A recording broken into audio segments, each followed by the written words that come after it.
Shall we proceed to the next question from the brothers? Yes. Yeah. My name is Rahul. I am a telecoms engineer working in Dubai since 2002. I want to ask a few questions. Coming from my background, I think religion is something that following that, you're saved from having problems in your life. Yeah. My first question is, I recently read a report by a doctor saying that because of marriages in first cousins in Islam, it leads to a higher probability of the fetuses being born as handicaps. Yeah, it increases the probability of the babies born without hands or without legs. So if it was something that could potentially cause harm, it should not have been allowed in Islam.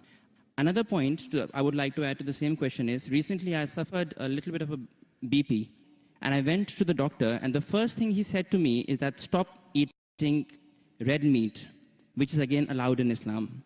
So I would think that if these things could be harmful to the human body, these should not have been allowed by who has created us. So if you can clarify me on that. The brothers asked two questions. The first question that is talking about consanguineous marriages. Consanguineous marriages means marriage between close relatives. In English, it's called as consanguineous marriages. And in consanguineous marriages, medical science tells us today, there are high chances of genetic problems. And I do agree with the brother. Yes. So why does Islam permit that? Yes. It's clearly mentioned in the Quran in Surah Nisa, chapter number 4, verse number 22 to 24, the woman who you can marry and the woman who you cannot marry is mentioned there. Amongst them, it's clearly mentioned you cannot marry your sister and a lady cannot marry the brother. It's mentioned. Neither the father, neither the mother. You cannot marry the brother of your father, the ladies, and you cannot marry the sister of your father. That means the important close relatives are mentioned in the Quran. Brother, sister cannot marry, son and mother, father and daughter, paternal uncle, maternal uncle can't marry. But as far as first cousins are concerned, Islam does give permission. Now, as far as consanguineous marriages are concerned, the maximum problem comes when you marry your direct blood brother and sister. Consanguineous marriage. Even if you marry your direct father, daughter, mother and son, or your uncle, the chances are also there if you marry your first cousin, but negligible, very negligible. So no, Islam... That's not what the report said. The report said that because of marriages in first cousins, not your brothers and sisters, it leads to this problem. And it was from a doctor. It was published in Gulf News as well, actually. Brother, let me complete. Even I am a doctor. Ah, okay. Fine. Even I am a medical doctor. Yeah. It means medical doctor with that doctor. Yeah. The chances in direct relatives are very high. Yeah. If a sister and brother marry, the chances are very high. Yeah. If a father and daughter are very high. You have read only one report, you haven't read the other report. Yeah. So you only read Gulf News, I read medical books. So Gulf News is better or medical books is, brother? Right, so your point is marrying in first cousins, the chances of getting problem is negligible.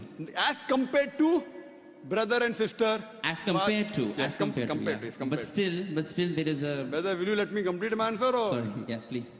So you have more faith in Gulf News? No, not really. I'm here to find the truth. That's right. So what we realize that consanguineous marriage, and I agreed with you. I didn't say it's not there. Yeah. So I'm not trying to beat around the bush. But compared, it is negligible compared to direct blood brother and sister. Now, I do agree that there are medical genetic problems in various ways. But this report is there when you have continuously generation after generation. And our beloved Prophet said, according to Dr. Ahmad Zakir says, the Prophet said, do not marry against first cousins generation after generation. If you do it once or twice, it is no problem. Yet, even if you marry not cousins also, you can get a problem. Do you know that? Yeah. So that doesn't mean that you stop marriage only. Right. So there is a hadith which says that do not do it generation after generation. Yes, but otherwise, generally, there's no problem. Right. Fine? Okay. So coming to your second question.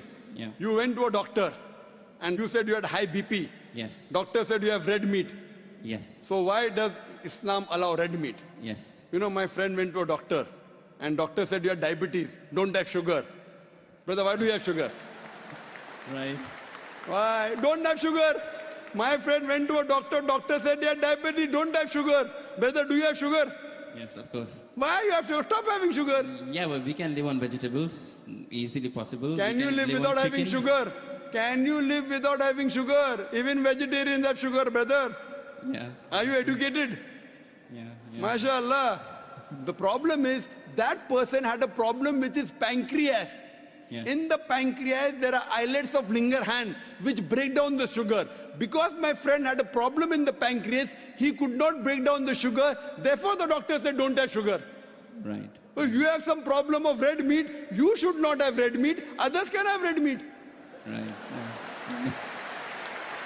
The Quran says, a general statement, Quran says, eat what is halal and tayyib for you. There's a verse in the Quran, eat what is halal and tayyib for you. For a person suffering from diabetes, sugar is not tayyib. So according to the Quran, a person having diabetes should have less sugar. It's a general statement.